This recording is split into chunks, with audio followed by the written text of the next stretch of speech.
അങ്ങിൽ ഞാൻ ശരണപ്പെടുന്നു. ഈശോ മിശിഹായിക്ക് സ്തുതിയായിരിക്കട്ടെ. ഈശോയിൽ ഏറ്റവും പ്രിയമുള്ള സഹോദരങ്ങളെ, ഏപ്രിൽ മാസം 7-ാം തീയതി ആഗോള സഭ ദൈവകരുണയുടെ തിരുനാളിന് വേണ്ടി ഒരുങ്ങുകയാണല്ലോ. ദുഃഖവെള്ളിയാഴ്ച മുതൽ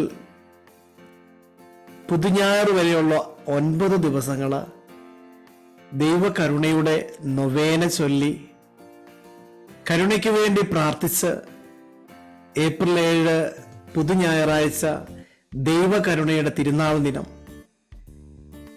വിശുദ്ധ തോമാസ് ലീഹ യേശുവിൻ്റെ കുത്തിത്തുറക്കപ്പെട്ട തിരുഹൃദയം കണ്ട് ആ പാർശ്വം നോക്കി ആ പാർശ്വത്തിൽ തൻ്റെ കൈവിരൽ വെച്ച് എൻ്റെ കർത്താവേ, എൻ്റെ ദൈവമേ എന്ന് ഏറ്റുപറഞ്ഞ പുതുഞായറിൻ്റെ അന്നേ ദിവസം ഈ തിരുനാൾ സഭ ആഘോഷിക്കുന്നു. ഈ തിരുനാളിന് വേണ്ടി നമ്മൾ ഒരുങ്ങുമ്പോൾ ഈശോ വിശുദ്ധ ഫൗസ്റ്റീനയ്ക്ക് പറഞ്ഞുകൊടുത്ത ചില ചിന്തകൾ നമ്മുടെ ദിവസങ്ങളിൽ ധ്യാനിക്കുകയാണ്. എന്താണ് ഈ മഹാ തിരുനാളിലൂടെ എനിക്ക് ഈശോ നൽകുന്നത്? പ്രിയപ്പെട്ടവരെ, 1146 ഖണ്ഡികയില് ഈശോ വിശുദ്ധിയോട് പറയുകയാണ്, ഒരാത്മാവിൻ്റെ ദയനീയത എത്രയധികമാണോ അത്രയും ശക്തമാണ് കരുണയ്ക്കുള്ള ആ ആത്മാവിൻ്റെ അവകാശം.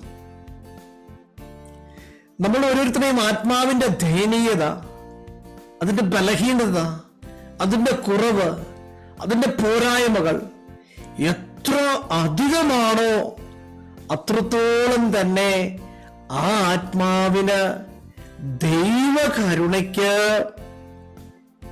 അവകാശമുണ്ടെന്ന് ഈശോ പഠിപ്പിക്കുകയാണ്.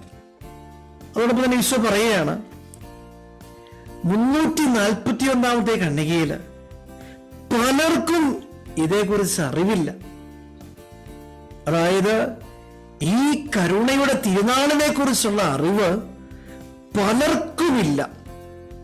ഈശോ പറയുന്നു, അതുകൊണ്ട് നീ ഇത് പറയണം, പഠിപ്പിക്കണം, ദൈവകരുണയുടെ തിരുനാൾ ആഘോഷിക്കണം. ഹല്ലേലൂയ. കാരണം ഈ തിരുനാളിൽ മറ്റൊരു തിരുനാളിലും നൽകാത്തത്ര മാത്രം ദൈവകരുണയുടെ ശക്തമായ അഭിഷേകവും കൃപയും ആത്മാക്കളുടെ രക്ഷയ്ക്ക് വേണ്ടി ഒഴുകിയിറങ്ങുന്നു. ഈശോ പറയുന്നു, കരുണയുടെ തിരുനാൾ എല്ലാവർക്കും, പ്രത്യേകിച്ച് എല്ലാ പാപികൾക്കും അഭയവും തണലുമാവണമെന്ന് ഞാൻ ആഗ്രഹിക്കുന്നു. ഹല്ലേലൂയ.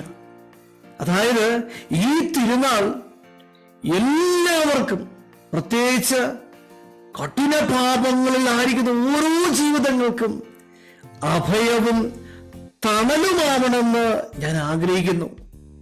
എന്നിട്ട് ഈശോ പറയാണ്, ഈ ദിവസം എൻ്റെ ദയാർദ്രമായ കരുണയുടെ സമുദ്രം തുറക്കപ്പെടും.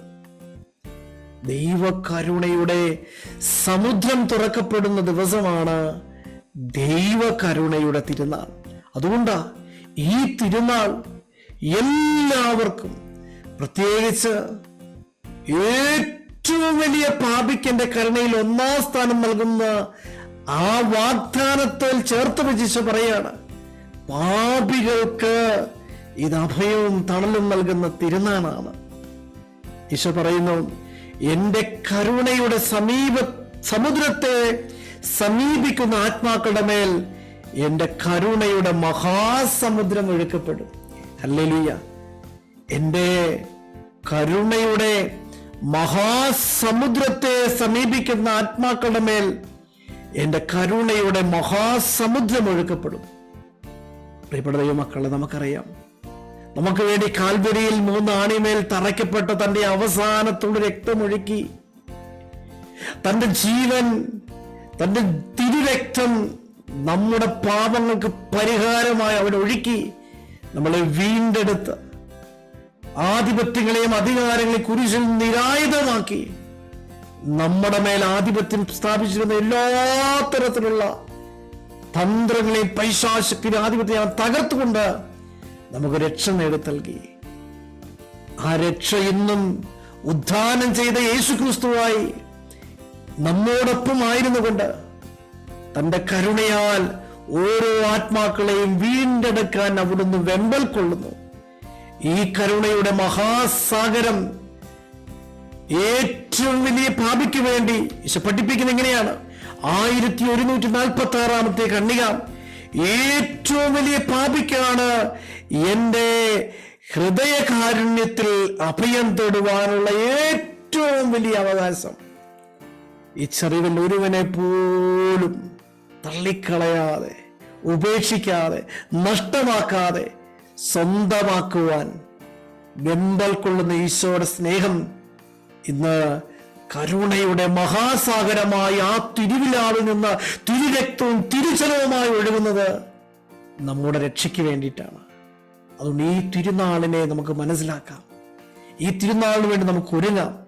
ഈ തിരുനാളിൽ അനേകം ആത്മാക്കളെ ഈശോയ്ക്ക് വേണ്ടി നേടി നമുക്ക് സ്വർഗത്തിന് അവകാശികളായി കൊടുക്കാം. ഒത്തിരി സ്നേഹത്തോടെ നമുക്ക് ഈശോയെ സ്നേഹിച്ചുകൊണ്ട് ഹൃദയത്തിൽ ഏറ്റു പറയാം, ഈശോയെ അങ്ങിൽ ഞാൻ ശരണപ്പെടുന്നു. ഈശോ മിശിഹായിക്ക് സ്തുതിയായിരിക്കട്ടെ. ആമേൻ.